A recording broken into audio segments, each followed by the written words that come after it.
وہ حقیقت میں خوبصورت اور سراپا حسین تھی۔ کاروباری سلسلے میں اکثر میرا وقت سفر میں گزرتا، مگر اب بھی باوجود سفر کے میں پھر بھی سفر کر رہا تھا۔ لیکن اس بار جو سفر تھا وہ خاصا دلچسپ تھا، کیونکہ وہ یہ سفر تھا جسے ہم خوشبو کا سفر کہہ سکتے ہیں۔ محبت لفظ سے آشنا لوگ خوشبو کے سفر کی اصطلاح کو بھی اچھی طرح سمجھتے ہوں گے۔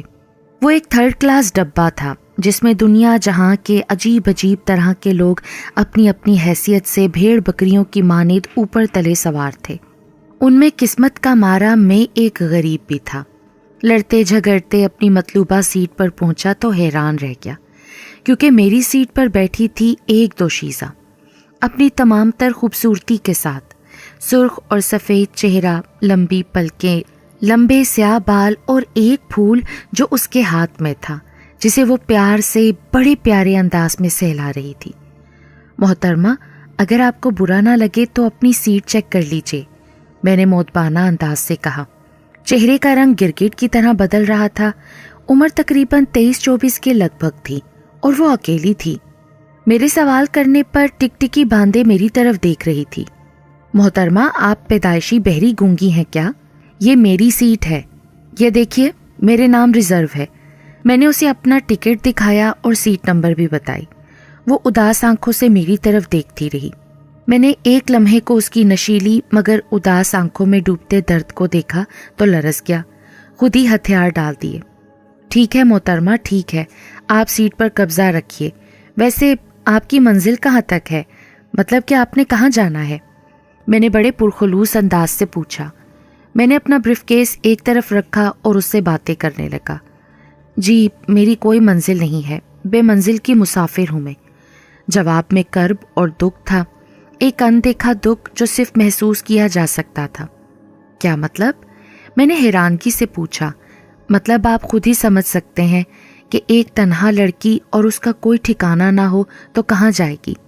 جواب پہلے سے بھی زیادہ کربناک تھا۔ میں سمجھ نہیں سکا۔ تم بنا ماں باپ کے تو اس دنیا میں نہیں اتری نا؟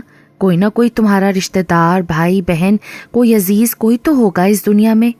کاش میرا بھی کوئی اپنا ہوتا جو میرے دکھ کو سمجھتا۔ اس کے جواب میں بہت درد تھا۔ محترمہ، آپ سے ایک سوال پوچھنا چاہتا ہوں۔ ان سخت ترین حالات میں جب آپ کا کوئی رشتہ دار بھی نہیں تو آپ کہاں جا رہی ہیں؟ کوئی تو منزل ہوگی آپ کی۔ میرے اس متوقع سوال سے وہ کسی سوچ میں پڑ گئی اور کافی وقت گزرنے کے بعد بولی، حقیقت تو یہ ہے کہ میں خودکشی کرنے جا رہی ہوں۔ مجھ سے نہ تو کوئی بیاہ کرے گا اور نہ ہی کوئی سچی محبت۔ جب کوئی ہے ہی نہیں تو مر جانا ہی بہتر ہے۔ اپنی عزت بیچ کر پیٹ بھرنے سے بہتر ہے غیرت کی موت ہی مر جاؤں۔ روز روز کے مرنے سے بہتر ہے ایک ہی بار مر جاؤں۔ آواز میں دنیا جہاں کا کرب چھپا ہوا تھا۔ اس کی بات پر اب میں چونکا۔ ویسے محترمہ، خودکشی تو اور بھی طرح سے کی جا سکتی ہے، پھر یہ سفر کے ساتھ اور جہاں جانے کا ارادہ ہے وہاں تک اپنے آپ کو گھسیٹنے کا کیا فائدہ؟ میں نے خاص منفرد انداز میں اس سے کہا، صاحب جی پلیز مجھے کچھ دیر کے لیے تنہا چھوڑ دیجیے، میں پہلے ہی بہت زیادہ پریشان ہوں۔ وہ بے تکے انداز میں بولی، عجیب بات ہے بھائی، کبھی مرنے کا شوق ہے تو کبھی تنہائی نے ان کو پریشان کر رکھا ہے۔ محترمہ معاف کیجیے گا، آپ پہلے ہی تنہا ہیں اور میں خدا نخواستہ آپ سے کسی قسم کا کوئی چکر نہیں بنا رہا۔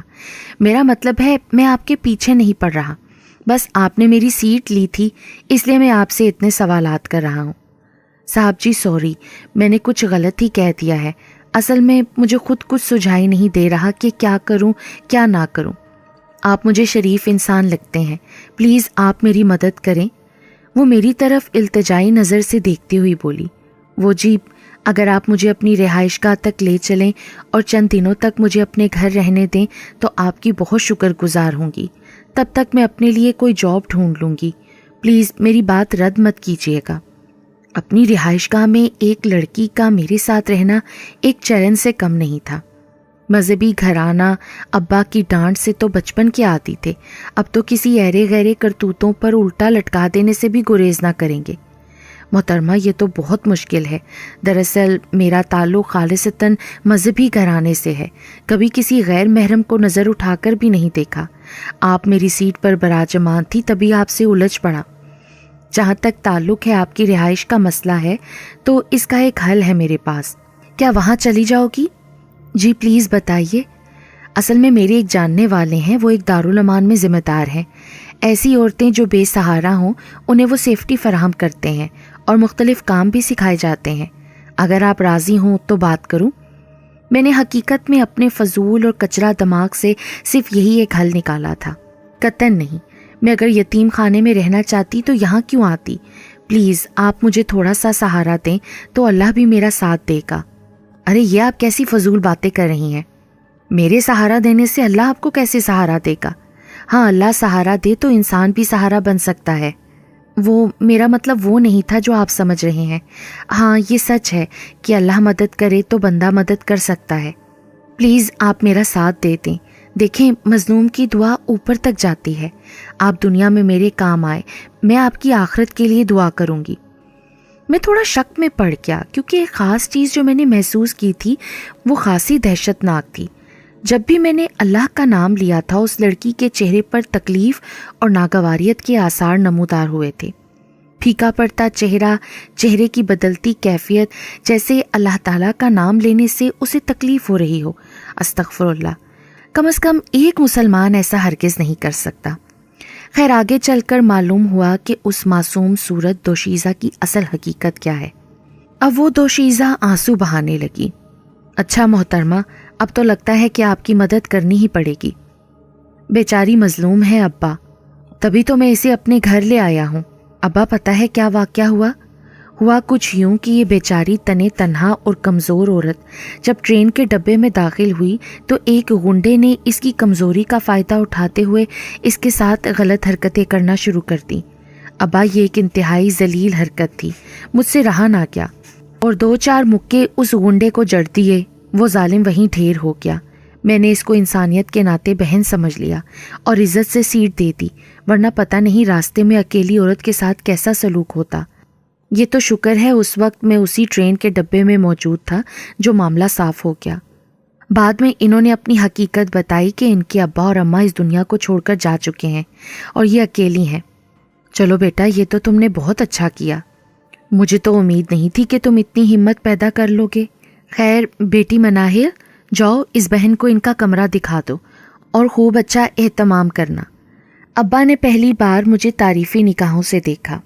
میری بہن مناہل اسے کمرے میں لے کر چلی گئی۔ اس طرح اس مظلوم دوشیزہ کو اپنے گھر میں رہنے کی اجازت مل گئی۔ ابا بڑے نرم دل کے تھے، ایک مسئلہ تو حل ہو گیا تھا۔ محترمہ اب ہر وقت میری آنکھوں کے سامنے رہنے والی تھی۔ زندگی میں پہلی بار کسی حسین دوشیزہ نے دل کے دروازے پر اتنی زوردار دستک دی تھی کہ میرا دل ٹکڑوں میں تقسیم ہونے لگا۔ وہ دوشیزہ جس کا نام روبی تھا میری بہن مناہل کے ساتھ اوپر والے کمرے میں سیٹ ہو گئی۔ مناہل نے روبی کو اپنا ایسا دوست بنایا کہ اپنے خون کے رشتوں کو بھول گئی۔ نہ جانے اس میں کیا بات تھی کہ اس کو دیکھ کر ہر کوئی اس کا دیوانہ ہو جاتا تھا، میری طرح۔ انہی دنوں اماں میری شادی کا روک لگائے بیٹھی تھیں۔ مناہل اور میری چھوٹی بھابھی اماں کے ساتھ مل کر پلاننگ کر رہی تھیں۔ ایک عدد خوبصورت پڑھی لکھی لڑکی کی تلاش برائے رشتہ ازدواج اپنی پوری آب و تاب بلکہ زور و شور سے جاری تھا۔ اماں کو میری ڈیمانڈ کے مطابق لڑکی ڈھونڈنی تھی۔ لڑکیاں تو بہت تھیں لیکن جو لڑکی مجھے ٹرین میں ملی تھی روبی، اس نے میرا دل جیت لیا تھا۔ پھر سب گھر والوں نے بھی اس کو پسند کیا۔ اس کی آنکھوں میں عجیب سا جادو اور سحر تھا۔ میں جب بھی اسے دیکھتا رہ جاتا، میرا جسم سرد لہروں میں اتر جاتا۔ اس کی باتوں میں شیرینی تھی۔ اس نے بہت جلد گھر کی ذمہ داری اٹھا لی، گھر کا کھانا خود بنانا شروع کر دیا، نوکروں کی چھٹی کروا دی۔ اماں ایک روز مجھے کہنے لگیں، فضل بیٹا، روبی بہت اچھی لڑکی ہے، بے سہارا بھی ہے، پڑھی لکھی بھی لگتی ہے اور سگڑ بھی ہے، پورے گھر کو چمکا کر رکھ دیا۔ میں تو کہتی ہوں کہ اسے ہی اپنی بہو بنا لوں۔ اماں نے کہا تو میرا دل دھڑک کے باہر آنے والا تھا، میرے دل کی خواہش جو پوری ہونے والی تھی۔ ابھی میں نے اپنی محبت کا اظہار روبی سے نہیں کیا تھا کہ اسی رات میں نے خواب دیکھا۔ وہ ایک بلی تھی جس کی آنکھوں میں چمک تھی۔ وہ میرا ہی کمرہ تھا۔ بلی دبے پاؤں میرے کمرے میں داخل ہوئی۔ اس کا انداز پراسرار اور بھیانک تھا۔ جیسے ہی وہ بلی میرے بیڈ کے پاس پہنچی، اس کا اوپر کا دھڑ ناگن کا روپ دھار گیا اور پھر میرے منہ سے ایک زوردار چیخ برآمد ہوئی۔ میں خوف سے اٹھ کر بیٹھ گیا۔ میری آنکھیں کھلی کی کھلی رہ گئیں۔ میرے کمرے میں اس وقت دوشیزہ روبی حقیقت میں موجود تھی اور میں خواب دیکھ رہا تھا۔ تم میرے کمرے میں؟ میں حیرت سے بولا، جی وہ مجھے آپ سے ایک اہم بات کرنی تھی، لیکن آپ سو رہے تھے۔ اچھا، وہ تو مجھے خوفناک قسم کا خواب آیا تو میں چیخ کر اٹھ بیٹھا۔ میرے دماغ میں آدھی بلی اور آدھی ناگن کا دھڑ آ گیا۔ چلے ٹھیک ہے، وہ میں آپ سے کہنا چاہتی تھی کہ میں اس گھر سے جانا چاہتی ہوں۔ لیکن کیوں؟ کیا ہوا؟ کیا کسی نے کچھ کہا تم سے؟ نہیں، ایسی کوئی بات نہیں ہے، یہاں تو سب بہت اچھے ہیں، میرا بہت خیال کرتے ہیں، لیکن بس مجھے اچھا نہیں لگتا کہ میں یوں آپ لوگوں کو تنگ کر رہی ہوں۔ نہ کوئی رشتہ ہے، نہ کوئی میرا آپ سے تعلق۔ ایسی بات ہے تو پھر میں تم سے ایک سوال کرنا چاہتا ہوں، مجھے ٹھیک ٹھیک جواب دینا۔ میں تم سے شادی کرنا چاہتا ہوں، کیا تم مجھ سے شادی کرو گی؟ شادی اور مجھ سے؟ لیکن ایسا کیسے ہو سکتا ہے؟ دیکھو روبی، یہ صرف میری پسند نہیں بلکہ اماں بھی راضی ہیں، یہاں تک کہ ابا اور پورا گھر تمہارے سحر میں جکڑا گیا ہے۔ کیا تم راضی ہو میری بیوی بننے کے لیے؟ وہ مجھے غور سے دیکھ رہی تھی۔ اچانک اس کی آنکھوں میں عجیب سی پراسراریت نظر آئی کہ میں نے ایک دم سے اپنی نظریں ہٹا لیں۔ دیکھیں، مجھے شادی نہیں کرنی۔ میں مایوس ہو گیا۔ میں نے اس کا فکرہ پکڑ لیا۔ کیا مطلب ہے شادی نہیں کرنی؟ میرا مطلب ہے ابھی میں اس کے لیے تیار نہیں ہوں، مجھے تھوڑا سنبھلنے دیں۔ لیکن تم راضی تو ہو نا؟ وہ شرما گئی، چہرے پر سرخی پھیل گئی۔ پھر وہ مسکراتی ہوئی کمرے سے باہر چلی گئی اور میرے دل میں لڈو پھوٹنے لگے۔ میری دلہن کی تلاش روبی تک آ کر ختم ہو چکی تھی۔ اماں نے ابا کو اپنی پسند سے آگاہ کر دیا۔ ابا نے بھی اس فیصلے کو سراہا۔ میری بہن مناہل اور روبی کی دوستی عروج پر تھی۔ مجھے اچھا لگتا تھا کہ وہ دونوں بہنوں کی طرح رہتی ہیں۔ میں دراصل یہی چاہتا تھا کہ میری بیوی میرے گھر والوں سے مل جل کر رہے، لیکن پھر کچھ دنوں کے بعد میں نے ایک عجیب سی بات محسوس کی۔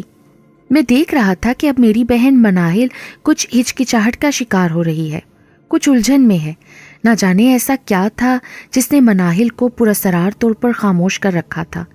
وہ کچھ بول بھی نہیں رہی تھی۔ بہرحال کچھ نہ کچھ ایسا ضرور تھا جو مجھ سمیت سب کے لیے مسئلہ بنا ہوا تھا۔ ایک روز میں نے مناہل سے پوچھ ہی لیا کہ کیا بات ہے، تم اس قدر اداس اور پریشان کیوں رہتی ہو؟ بھائی، روبی جو نظر آتی ہے وہ ویسی نہیں ہے۔ کیا مطلب؟ میں سمجھا نہیں۔ بھائی، وہ انسان نہیں ہے۔ انسان نہیں ہے؟ آپ مجھے کچھ مزید وقت دیں بھائی، میں آپ کو ثبوت دوں گی اس بات کا۔ ارے تم کیسی بہکی بہکی باتیں کر رہی ہو؟ کسی ڈاکٹر کو چیک اپ کراؤ، تمہارا دماغ شاید کچھ الجھا ہوا ہے۔ نہیں بھائی، میں یہ سب کچھ ثابت کر دوں گی۔ اس بات کو ایک ہفتہ گزر گیا۔ ایک روز مناہل میرے کمرے میں بھاگی ہوئی آئی۔ اس کا سانس پھولا ہوا تھا اور آنکھوں میں خوف تھا۔ وہ روبی؟ مناہل صرف اتنا بول سکی۔ تھوڑی ہی دیر میں اس پر بے ہوشی کا دورہ پڑ گیا۔ میں اسے ہوش میں لانے کی تدبیریں کرنے لگا۔ پانی کے چھینٹے مارنے پر بھی ہوش میں نہیں آئی۔ 2 دن تک اس پر بے ہوشی رہی۔ ہم سب بہت پریشان ہو گئے کہ یہ اچانک مناہل کو کیا ہو گیا ہے، آخر اس نے ایسا کیا دیکھ لیا تھا اور روبی نے ایسا کیا کیا تھا۔ جب میں نے روبی سے پوچھا تو اس نے کہا مجھے نہیں پتا، مناہل اور میرے درمیان تو ایسی کوئی بات نہیں ہوئی، نہ جانے اس کو کیا ہو گیا ہے۔ جب مناہل ہوش میں آئی تو بہکی بہکی باتیں کرنے لگی۔ وہ بلی، وہ سانپ، وہ انسان نہیں ہے، وہ جن ذاتی ہے۔ وہ ایک ایسی ناگن ہے جس نے میرے سامنے خود ایک لمبی سی عورت کی شکل اختیار کی تھی، اس کے بعد وہ ناگن بن گئی۔ وہ خوف میں باتیں کر رہی تھی اور مجھے کچھ سمجھ میں نہیں آ رہا تھا کہ کیا معاملہ ہے۔ بلی، ناگن، جن، یہ تو میں خواب میں دیکھ چکا تھا، لیکن خواب اور حقیقت میں فرق ہوتا ہے۔ اب ہمارے پورے گھر میں ایک عجیب سا ڈر پھیلا ہوا تھا۔ ہم سب جاننا چاہتے تھے کہ مناہل جو کہہ رہی ہے کیا وہ سچ ہے۔ اس سلسلے میں ایک عامل سے ملا۔ عامل کے پاس جا کر میں نے اپنی بہن کے ساتھ ہونے والا تمام واقعہ بتایا اور اس کو کہا کہ میری بہن بہت عجیب اور بہکی بہکی باتیں روبی سے متعلق کرنے لگی ہے۔ پھر میں نے عامل کو روبی سے ملاقات اور اس کو گھر لے کر آنے تک کا سارا واقعہ بھی بتا دیا۔ کیا میری بہن وہم کا شکار ہو گئی ہے یا پھر سچ میں جو وہ کہہ رہی ہے وہ حقیقت ہے؟ عامل نے مجھ سے کچھ وقت لیا، وہ مراقبے میں چلا گیا۔